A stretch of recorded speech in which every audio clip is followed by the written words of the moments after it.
मेरा आपसे रिक्वेस्ट है कि मेरी इस कहानी को जरूर एक बार पढ़े। अगर मेरे पति अपनी लेडी बॉस के साथ क्रिकेट खेलेंगी तो मैं भी किसी गैर मर्द के साथ क्रिकेट खेलूंगा। हेलो दोस्तों, आज की इस कहानी में आप सभी का बहुत बहुत स्वागत है। मैं दिल्ली की रहने वाली हूँ।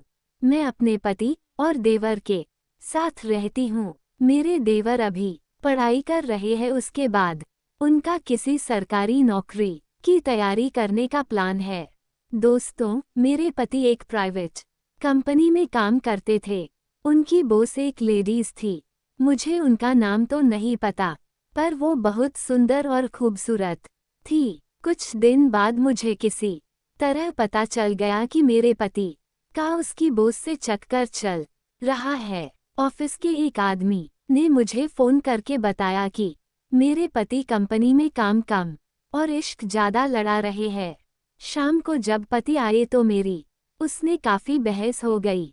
मेरे पति का नाम पापू था। अब मुझे पता चला कि तुम रात में 11-12 बजे तक अपने ऑफिस में क्या करते हो। मुझे तुम्हारे बारे में सब मालूम हो गया है।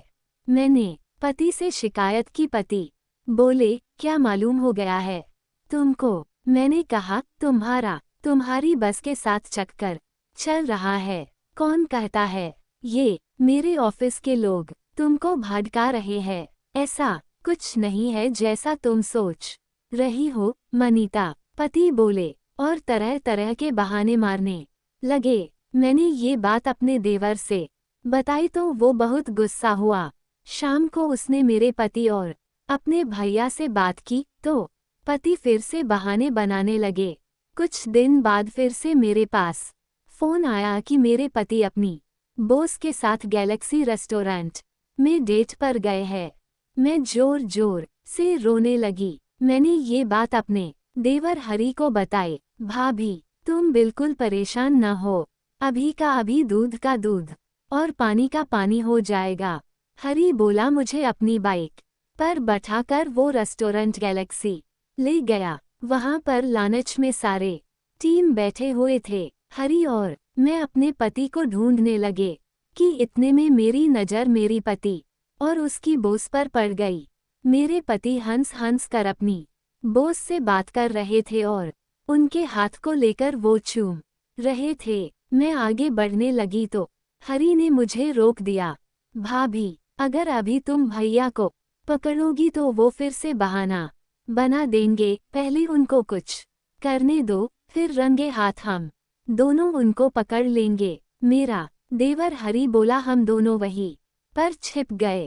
कुछ देर बाद मेरे पति मैडम को लेकर रेस्टोरेंट से जाने लगे। हम लोग भी उनके पीछे हो लिए। फिर वो होटल में चले गया और मैडम बॉस के साथ एक कमरे में घुस गए। 10 मिनट बाद मैं और हरी ने उनके कमरे का दरवाजा खटखटाया तो मेरे पति बोले, कौन?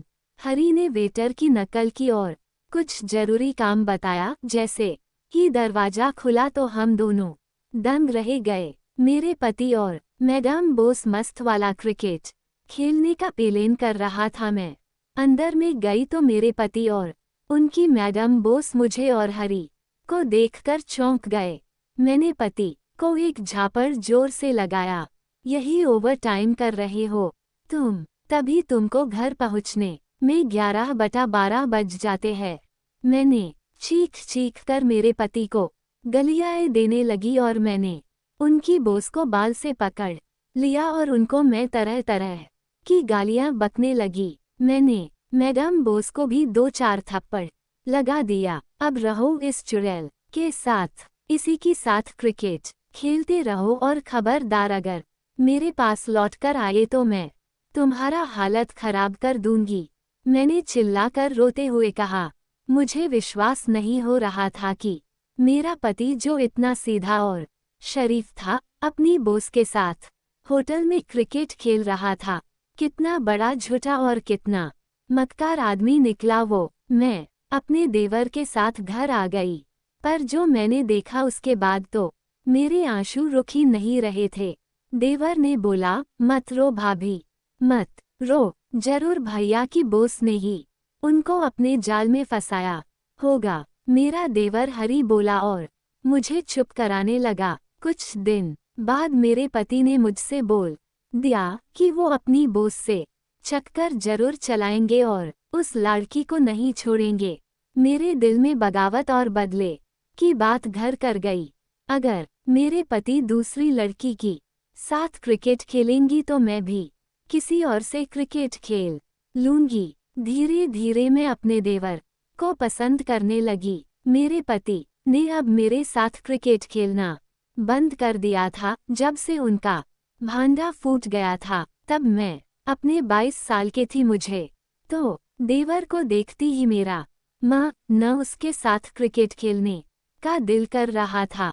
वो मुझे बहुत स्मार्ट और खूबसूरत लगता था। हरी, आई लव यू, मैं तुमसे बहुत प्यार करती हूँ, मैंने एक दिन कह दिया। फिर हरी भी मान गया और उसने मेरा ऑफर ले लिया। आज मैं अपने देवर के साथ क्रिकेट खेलना चाहती हूँ और मैंने पहले उसके लिए फेवरेट खाना बनाया। जैसे ही मेरे पति अपने ऑफिस को निकल गए मैं देवर हरी के कमरे में चली गई और मैंने उसको अपने हाथ से खाना खिलाया। उसके बाद हम प्यार करने लगे।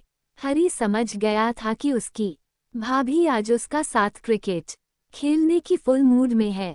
लाओ हरी, आज तुम्हारे मालिश कर दूं, मैंने कहा तो उसने अपने सारे कपड़े निकाल दिए। उसने सिर्फ अंडरवियर पहन रखी थी। पेट के बल वो बिस्तर पर लेट गया और मैं उसकी नंगी चिकनी और विशाल पीठ पर मालिश करने लगी। धीरे धीरे मैं उसकी पीठ पर तेल मलती रही और फिर हरी गदगदी से हंसते हंसते साइड हो रही थी। फिर मैंने हरी को सीधा करके लिटा दिया। उसके पेट में मैं तेल लगा रही थी। कुछ देर बाद मुझे बहुत जोर से क्रिकेट खेलने का मन न कर रही थी। मेरा हाथ उसके पेट से फिसल कर दूसरा तरफ जा रही थी और मैंने बड़ी बेशर्मी से अपने देवर हरी का क्रिकेट बैट पकड़ लिया। उद्धरण चिन्ह डॉट, जो कर रही हूँ सही कर रही हूँ। अगर मेरा पति उस लड़की के साथ क्रिकेट खेलेंगी तो मैं भी अपने देवर के साथ क्रिकेट खेलूंगी। उसके हाथ मेरे दोनों कंधों पर थे। हम दोनों एक दूसरे को जोश खोश में भटक रहे थे। मैंने हरी के हाथ में हाथ रख दिया और हम दोनों एक दूसरे के देखकर हंस रही थे। आज कितने दिनों के बाद किसी मर्द के साथ में हूँ, मुझे बहुत आनंद आ रहा था। फिर हरी ने मेरा हाथ पकड़ा और मेरे साथ क्रिकेट खेलने का तैयार कर रहा था। हरी ने भाभी को गले लगा लिया और क्रिकेट बैट पकड़ के देवर ने खेलने लगा। भाभी ने बोली, मुझे बोलिंग करना अच्छे से आता है, मुझे बहुत मजा आ रहा है, क्योंकि भाभी बहुत दिनों से क्रिकेट नहीं खेला था। भाभी को क्रिकेट खेलने में बहुत मजा आता है और भाभी बहुत आनंद मिल रहा था। हरी ने भाभी को बोला, भाभी जी थगा, जोर जोर से बोलेग करो। भाभी ने जोर जोर से बोलेग करने लगी तो हरी ने भी जोर जोर से बैटिंग करने लगा। लेकिन भाभी ने देवर हरी को आउट करने नहीं सका, क्योंकि हरी हो तो नया बेसमैन, लेकिन उसको बैटिंग करने का अच्छे तरह आता था। उसके बाद जब भाभी जी का बैटिंग करने का पारी आई तो भाभी ने देवर हरी का हाथ में बॉल पकड़ा दिया और हरी ने जब बॉलिंग करने लगी तो भाभी हरी का लास्ट बॉल में आउट हो गई। इसी तरह भाभी और देवर ने पार्टी ऑफिस जाने के बाद दोपहर में क्रिकेट मैच अपने कमरे में खेलता था। अब मैं अपने देवर की पहली पत्नी बन चुकी हूँ। इसी तरह देवर भाभी का क्रिकेट खेल चलता था। तो दोस्तों, ये कहानी आपको कैसे लगी कमेंट कर के जरूर बताना और वीडियो देखने के बाद एक लाइक कर के चैनल को सब्सक्राइब जरूर कर देना। धन्यवाद।